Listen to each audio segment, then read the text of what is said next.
Hello and welcome to the channel. Now I've done a fair few grip videos for the Nintendo Switch on the channel, so much so I thought I'd pretty much seen them all. Then this one pops up and I decided to get it. It does the standard grip formula but adds some extras into the mix that I think you'll like. So please do subscribe if you're new around here because I'm going to be comparing this, the Heystop, no neither have I, Nintendo Switch OLED grip with other similar makes from the likes of Skull & Co. And trust me, you won't want to miss them. Okay, good. So now you subscribe, join me as we turn up lights, put this down onto the tech desk and go through the Nintendo Switch OLED grip from Heystop.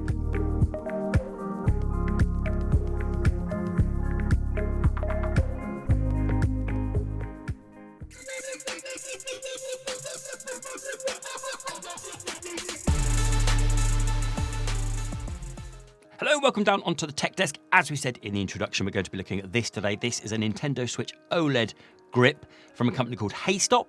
And if you've never heard of Heystop, they kind of sell stuff just on Amazon. And speaking of Amazon, this is where I got it from. I'll leave links down below where you can get hold of this. And the reason that I bought this was because it was quite cheap. So if you go and have a look down there, it's quite cheap and it's remarkably good for the price. I was really impressed with this. If you do subscribe, what we're going to do is also going to be comparing this to the Skull & Co. Certainly the Neo grip, because it certainly looks like that, and maybe the Satisfy if that comes out in time. But we're going to be doing a full comparison of OLED grips in the future, so do subscribe. So when it arrives, you think, great, fantastic, I'll have a look at it, go to the box.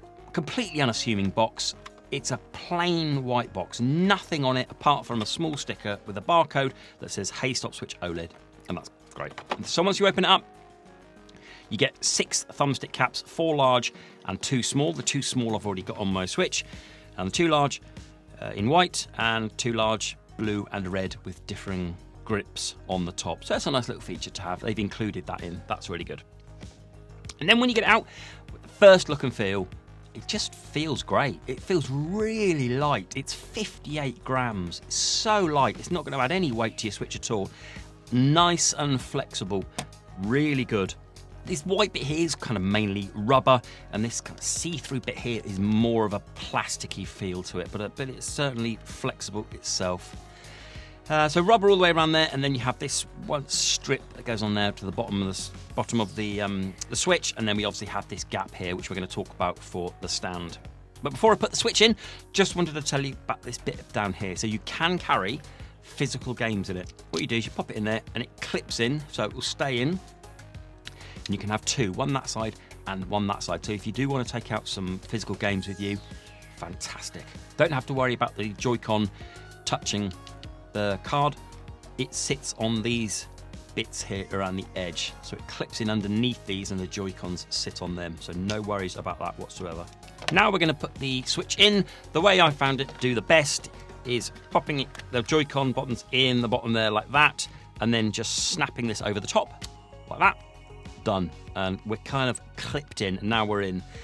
First thing I was worried about was this bit here. I thought it was gonna kind of be bendy and kind of sag a little bit, and no, it's hard enough plastic for it not to kind of sag, and it might sag over time, but at the moment I can't see it happening because it snaps back.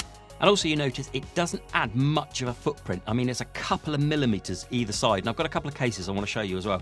So it's going to add a couple of millimeters protection either side, but decent protection, good enough. You're obviously not going to drop your Switch, but it's going to stop it from bumps and certainly scratches on the places that has the rubber.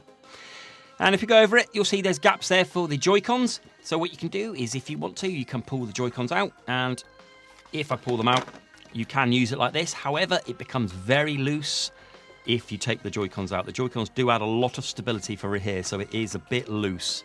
Just be warned about that. But let's put the Joy-Cons back in. So carrying along the top, we have access to the power, volume, brightness sensor, vent, 3.5 game card, and obviously there. And then if we spin it over, cutouts nicely for the speakers and for the USB Type-C and the seating pins. And then if we spin it all the way over the back, brilliant bit here is we've got full access to the kickstand. So if you want to, you can have the kickstand on there. Don't need to worry about it, don't need to take it off. Couple of things I do want to mention though. It's not a negative as so much. It's just a bit of a pain. The game card slot here. This is quite deep. This is quite thick. This top piece of rubber here. So if you haven't got nails, you're not going to get that game card open. You really have to dig your nail in to open it up with the grip on.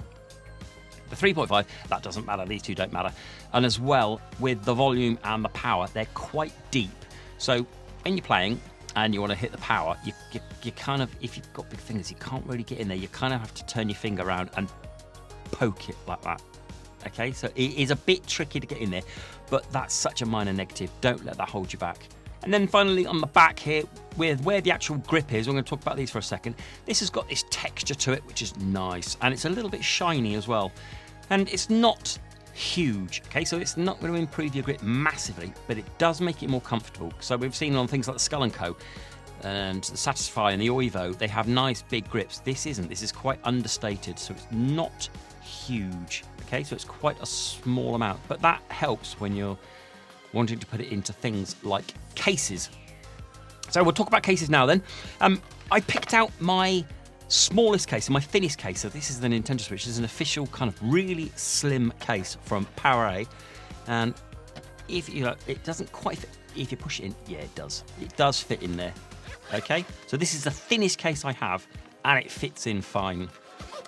I'm not going to go through all of my other cases, but if I do pick up another one I think you might have is this one. So this is another PowerA case.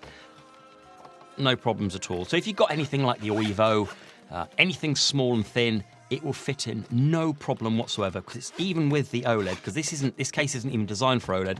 The OLED's a bit wider, plus you're going to have these, but that doesn't matter.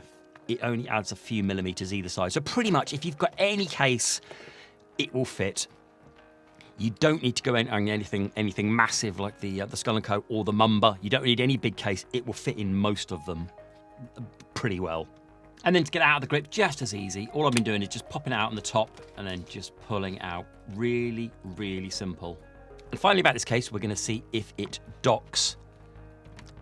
It does. It's a feature that they advertise on the website. It docks very, very well. There is loads and loads of room either side of the dock with this on, essentially because round here it's cut out all the way down there, so not really hardly any of it actually goes within the side of the dock. So it's dead easy. It's designed to go in the dock. It's really, really easy, so no problems about it docking, and I've been using it playing docked. You don't need to worry about overheating or anything like that. And then if you want to pop the Joy-Cons off and play it like that. You don't have to worry about the stability of it there because it holds it in the dock. And as you can see, when it's docked, because the grip isn't too big, you can still use both USBs, no problems at all. I've been really enjoying using this grip. The only negatives I can see are the depth of up here, but other than that, access to the kickstand, the quality, the feel, the weight, the feel of it, the cutouts, the fact that it can be docked, I think this is an excellent product. I'll leave links down below of where you can get hold of this, the Heystop Nintendo Switch OLED grip. So there we have it then. That was my look at this, the Nintendo Switch OLED grip from Heystop. What do you think? It's quite a bit of a bargain. Go and have a look down the links below. It's quite cheap. It does pretty well. I think it does quite a nice alternative for the grip market. Could be better in some ways, but for that price, it doesn't really matter, does it? Let me know your thoughts on this. I think this is a brilliant product. Do let me know down in the comments below. And that's it then. Till the next video. Bye-bye.